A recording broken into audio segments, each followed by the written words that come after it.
Hey everyone, welcome back to the channel. Quick question, and be honest with yourself. If someone is born and raised in America, speaks English with an American accent, eats burgers, watches football, and complains about traffic, are they really American? Or are they technically still a foreigner? Because here's the wild truth. Almost everyone in America came from somewhere else, except for one group. And today we're going on a 500-year journey to answer the big question: are Americans really American? Or are we all just foreigners with better Wi-Fi? Stick around till the end because the answer might surprise you. And yes, we have the latest 2025 to 2026 data too. Let's dive in. Before we talk about anyone else, let's go way back, like 15,000 years back. Long before Columbus, long before the Vikings, long before anyone in Europe even knew this place existed, people were already living here. These were the ancestors of today's Native Americans, also called American Indians or indigenous peoples. They built cities, created complex societies, farmed corn, invented democracy-style governments in some tribes, and had rich cultures.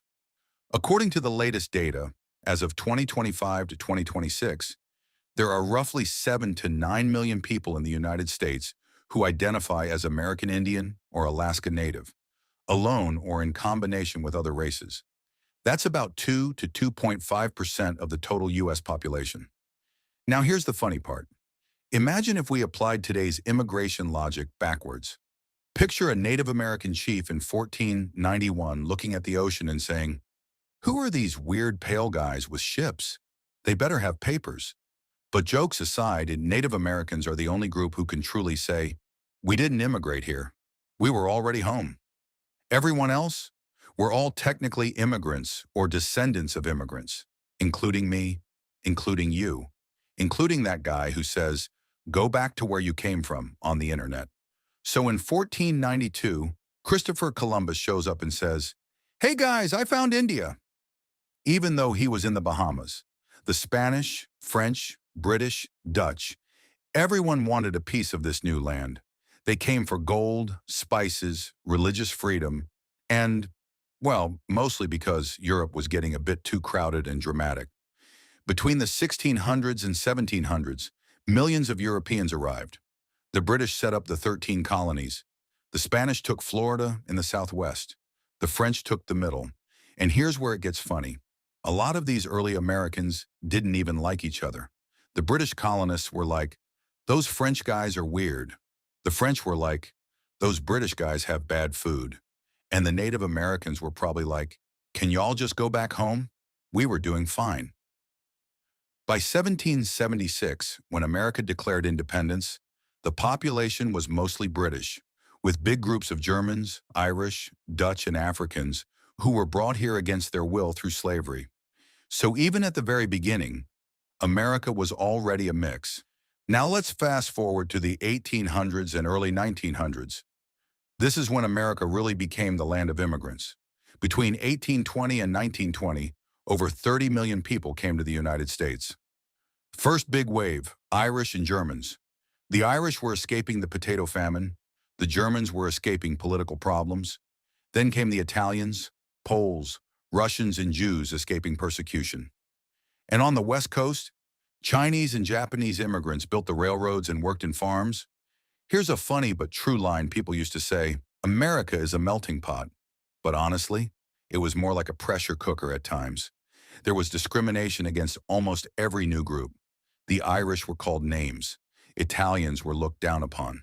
Chinese faced the Chinese Exclusion Act in 1882, the first law to ban an entire nationality. Even though these people were building the country, many already established Americans said, "These foreigners are taking our jobs." Sound familiar? By 1890, the percentage of foreign-born people in America was 14.8%, exactly the same percentage we had again in 2024. History really does repeat itself. After World War II, immigration laws changed. The big game changer was the 1965 Immigration Act, which removed old racist quotas and opened doors to people from Asia, Latin America, and Africa. And that changed everything. Today, as of the latest 2024 to 2025 data, The United States has around 340 million people, out of which approximately 50 to 52 million are foreign-born immigrants. That's about 14.8% to 15.4% of the population. Mexico is still the largest source. About 11 million Mexican-born people live in the U.S. Then comes India, around 3.2 million, China, the Philippines, Cuba, El Salvador, and Vietnam. Here's something interesting. Many of the people complaining about too many immigrants today, their grandparents or great-grandparents were also called immigrants when they arrived. Your Italian great-grandpa? Immigrant. Your Irish great-grandma? Immigrant. Your German or Polish ancestors? Also immigrants. Even if you were born here, unless you're Native American, your family tree probably has roots somewhere else. Are Americans really American? Well, it depends on how you define American. If American means born and raised here, following the laws, contributing to society, and loving this country, then yes, millions of people are 100% American, even if their parents or grandparents came from another country. If American means your ancestors were here since 1492 or 1776, then only a very small percentage of people qualify. And if American means Native American, then we're talking about roughly 2% of the population. The beautiful and sometimes messy truth is this: America was built by immigrants from the very beginning. The people who wrote the Constitution, many had parents or grandparents who came from Europe. The people who built the railroads, factories, farms, and tech companies, immigrants and their children. Even today, immigrants and their children make up a huge part of the workforce, businesses, and culture. So when someone says, go back to where you came from, the correct answer is usually, okay, but you first. Because unless you're Native American, your family came from somewhere too. So after 500 years of history, here's the simple truth. America isn't a country of one race or one origin. It's a country of stories. Stories of people who left everything behind for a better life. Some came on ships in the 1600s. Some came through Ellis Island in the 1900s. Some arrived yesterday with a dream in a suitcase. And all of them, in their own way, helped shape what America is today. So the next time someone asks, are Americans really American?